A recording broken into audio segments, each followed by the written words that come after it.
Hello বন্ধুরা, কেমন আছো তোমরা? আমি রুদ্র। আজ তোমাদের শোনাবো দারুণ একটি মজার কাহিনী। চলুন তাহলে শুরু করি। তখন আমার বয়স ১৯। আমাদের বাড়ি তৈরি হচ্ছে। কিছুদিন আগে আমরা একটা বাড়িতে ভাড়া থাকতাম, এক বিধবা মহিলার বাড়িতে। তিনি একা থাকতেন। তিনি আমাকে খুব ভালোবাসতেন আর বিশ্বাস করতেন।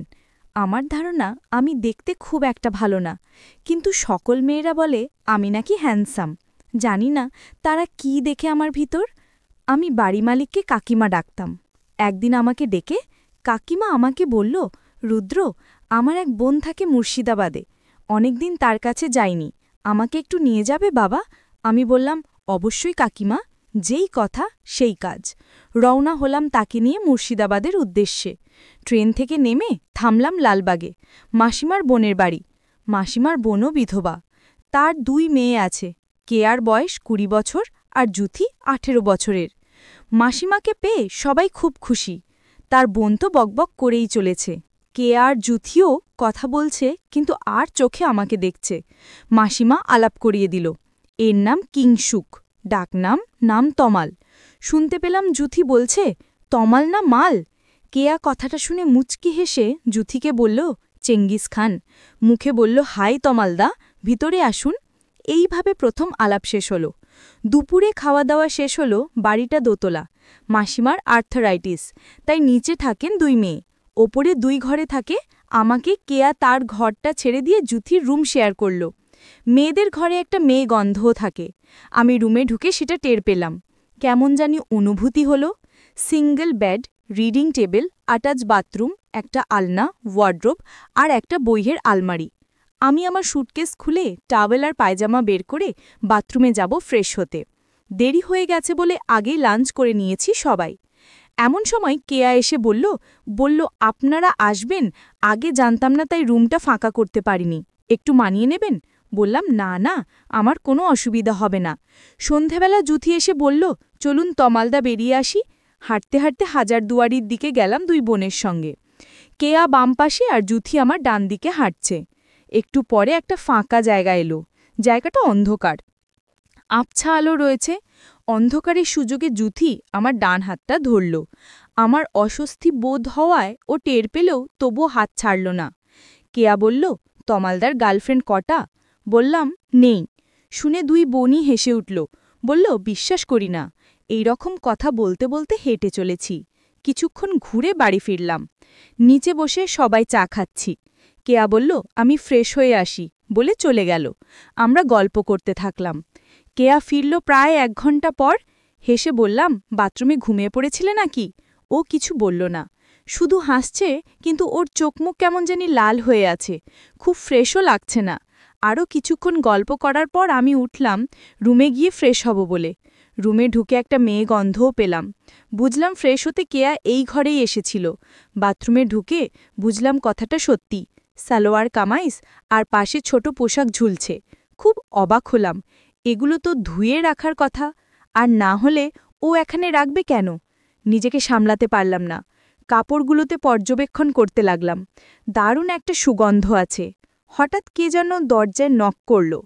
এবার কি আপনিও ঘুমিয়ে পড়লেন নাকি? জুথির গলা।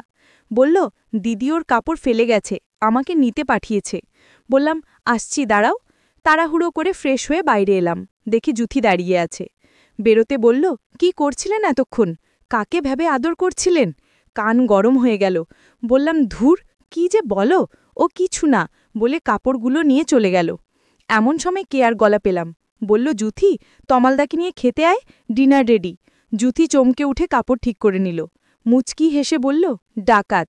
আমার শুকনো মুখ দেখে বলল, আছেন তো কিছুদিন, সব খাওয়াবো, এখন খেতে চলন।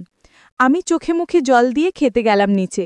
মাসিমার বোন বলল, কোনো অসুবিধা হচ্ছে না তো বাবা? তোমার মেয়ের সমস্যায় মারা যাওয়ার পর ২ মেয়েকে নিয়ে থাকি, যত্ন আত্তি করতে পারি না। ডাল ভাত পেট ভরে খেও বাবা। মুখে বললাম, না না মাসিমা, কি বলছেন এসব? আপনি এসব নিয়ে ভাববেন মা। খাবার পর হাত ধুচ্ছি। জুথি এলো হাত ধুতে। ফিসফিস করে বলল, ছাদে যান, আমি আসছি। আমি হাত ধুয়ে রুমে এসে সিগার নিয়ে ছাদে এসে ধরলাম। মিনিট ১৫ পর জুথি এলো। জুথি বলল, শুনুন, এখন হবে না, রাতে এসো, দরজা খোলা রাখবেন, আমি আসব। আমি বললাম, আচ্ছা। আর জুথি মুচকি হেসে চলে গেল। এরপর আমিও কিছুক্ষণ পর ছাদ থেকে নেমে রুমে গেলাম। এতক্ষণে রুমটা ভালো করে দেখার সুযোগ পেলাম। ঘুরে ঘুরে সব দেখলাম। হঠাৎ দেখি বইয়ের আলমারি তার একটা পাল্লা একটু খোলা। প্রথম যখন দেখেছিলাম তখন বন্ধ ছিল মনে আছে। কেউ এটা পরে খুলেছে। অনেক ম্যাগাজিন আছে, আর এক পাশে ছোট ছোট পঞ্জিকা সাইজের অনেক বই। একটা বই নিয়ে খুললাম, নিজের চোখকে বিশ্বাস করতে পারছি না। সবগুলো গল্পের বই। ওরা এগুলো পড়ে, ভাবতেই অবাক হয়ে গেলাম। ভাগ্যকে আরেকবার ধন্যবাদ দিলাম। ট্যুরটা জমবে ভালোই। বন্ধুরা, তোমরা নিশ্চয়ই বুঝতে পেরেছ কেমন বই। আমি ওপরের একটা গল্পের বই নিয়ে পড়তে শুরু করলাম। গল্প পড়তে পড়তে কিছু কাজও সেরে নিলাম। তারপর জুথির জন্য অপেক্ষা করতে লাগলাম। দরজা হালকা খোলা ছিল, আর লাইট অফ করে চুপ অপেক্ষা করছিলাম। কখন ঘুমে গেছি মনে নেই। হঠাৎ কিছু একটা হাওয়াতে ঘুম ভেঙে গেল। চোখ খুলে দেখি জুথি এসে কিছু করতে চাইছে। আমি একটু অস্বস্তিতে পড়ে গেলাম। বন্ধুরা, ইউটিউবের কড়া নিয়মের কারণে স্বপ্নে যা দেখেছি তা সরাসরি বলা যাচ্ছে না। তোমরা কমেন্টে দেয়া লিঙ্ক থেকে আমার ওয়েবসাইট ভিজিট করো। সেখানে একদম খোলামেলা গল্প দেয়া আছে। সারা রাত কাজ করে সকলে ঘুম ভাঙতে দেরি হলো। 9:30টায় জুথির ডাকে ঘুম ভাঙল। আয় তমালদা, উঠুন, আর কত ঘুমাবেন, দুপুর হয়ে গেল তো। উঠে বসলাম বিছানায়। দেখি জুথি চা আর বিস্কুট নিয়ে এসেছে। আমি ওর হাত থেকে চা নিলাম, সাইড টেবিলে রেখে বাথরুমে গেলাম মুখে চোখে জল দিতে। ফিরে এসে চায়ে চুমুক দিলাম। বললাম, থ্যাঙ্কস জুথি, চাটা খুব দরকার ছিল। জুথি বলল, আজ সারাদিন বাড়িতে কেউ থাকবে না, শুধু আপনি আর আমি। আপনি যা হুকুম করবেন সব করব। আমি চমকে উঠলাম, বাড়িতে কেউ থাকবে না মানে? জুথি বলল, দিদি কলেজ গেছে, ওখান থেকে বন্ধুর জন্মদিনে যাবে। ফিরতে ফিরতে রাত 10টা। মা আর মাসি একটু পরে বহরমপুর যাবে, ছোট মামার বাড়ি। 2 দিন পর ফিরবে। আপনাকেও নিয়ে যেতে চেয়েছিল। আমি বললাম, তমালদা থাক না ওখানে, ও কি করবে এখানে থাকলে? আমাদের পাহারাও দিতে পারবে, মুর্শিদাবাদটাও ঘুরে দেখতে পারবে, তোমরাও নিশ্চিন্তে কদিন ঘুরতে পারবে। তাই রাজি হলো। আমি বললাম, শিয়ালকে মুরগি পাহারায় রেখে যাচ্ছেন? জুথি আর আমি দুজনে হেসে উঠলাম। জুথি বলল, যান ফ্রেশ হয়ে নিন, ওরা এখনই বেরোবে, ড্রাইভার এসে গেছে। আমি ওকে বলে ফ্রেশ হতে গেলাম। 10:30 নাগাদ মাসিমারা রওনা হলো। আমাকে বলে গেল, তোমার ভরসায় রেখে গেলাম, ওদের সাবধানে থেকো। বললাম, চিন্তা করবেন না মাসিমা, নিশ্চিন্তে ঘুরে আসুন, আমি দুজনেরই খেয়াল রাখব। গাড়িটা চলে যেতেই জুথি দরজা বন্ধ করল। সাথে সাথেই কিছু ঘটনা ঘটল। ঘণ্টাখানিক পর দুপুর হয়ে গেছে। দুজনে স্নান করে দুপুরের খাবার খেয়ে নেব। সকাল থেকে লাঞ্চ পর্যন্ত 3 কিস্তিতে কাজ করেছি আমরা। এত কাজ করে দুজনে একটু ক্লান্ত হয়ে পড়েছিলাম। তাই লাঞ্চের পর কেয়ার ঘরে, মানে যে ঘরে আমার থাকার ব্যবস্থা হয়েছে, সেখানে দুজনে গল্প করছিলাম। কেয়া ফিরতে এখনো অনেক দেরি, কেবলমাত্র 4টে বাজে। কেয়া ফিরবে 10টা নাগাদ। বললাম, একটা কথা জিজ্ঞেস করব জুথি, রাগ করবে না তো? জুথি বলল, করো, রাগ করব না। আমি বললাম, কতজনের সাথে সময় কাটিয়েছ আমার আগে? জুথি বলল, এটা কি বলবেই হবে? আমি বললাম, না, তোমার ইচ্ছা হলে নাও বলতে পারো, তবে আমাকে বললে কোনো ক্ষতি নেই।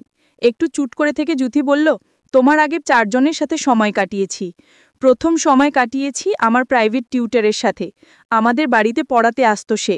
তারপর দ্বিতীয়বার সময় কাটিয়েছি আমার এক জামাই বাবুর সাথে, তাদের বাড়িতে বেড়াতে গেছিলাম সামার ভেকেশনে। তৃতীয়বার সময় কাটিয়েছি আমার বয়ফ্রেন্ডের সাথে। চতুর্থবার আমার কাজিন, মানে বড় জেঠুর ছেলের সাথে। পঞ্চম হলে তুমি। একটা কথা বলছি, তোমার সাথে থেকে আমার যতটা ভালো লেগেছে, অন্য কারুর সাথে থেকে ততটা ভালো লাগেনি। আমি বললাম, আর কেয়া? কেয়াও সম্ভবত অনেক মানুষের সাথে সময় কাটিয়েছে। জুথি বলল, ও আমার থেকে অনেক এগিয়ে আছে এই বিষয়ে। গল্প করতে করতে রাত হয়ে এলো। আমি আর জুথি ফ্রেশ হয়ে নিলাম। রাত 10টার আগেই কেয়া বাসায় চলে আসলো। ঘরে ঢুকেই আমাকে একটা ইশারা করলো, বুঝতে পারলাম কাজের জন্য ডাকছে। আমিও তড়িঘড়ি পরে চলে গেলাম কেয়ার রুমে। এদিকে জুথি নিজের রুমে রেস্ট করছে, বেচারির ওপর দিয়ে অনেক ধকল গেছে। আমি কেয়ার রুমে যেতেই দেখি একটা হালকা নাইটি পরে বসে আছে। অনেক অজানা কিছু দেখা যাচ্ছিল রুমের মধ্যে। ধীরে ধীরে রুমের হাওয়া বদলেতে থাকে। এখানে ঘুরতে এসে আমার ভাগ্য বদলে যায়। একদিনে এত কিছু হয়ে যাবে কোনোদিন ভাবিনি। 40 মিনিট পর কেয়ার মা আমাকে ফোন দিয়ে বলল, আমার 2 মেয়ে কি ভালো আছে বাবা? আমি বললাম, ওরা অনেক সুখে আছে মাসিমা, আপনারা চিন্তা করবেন না, অনেক যত্নে রেখেছি।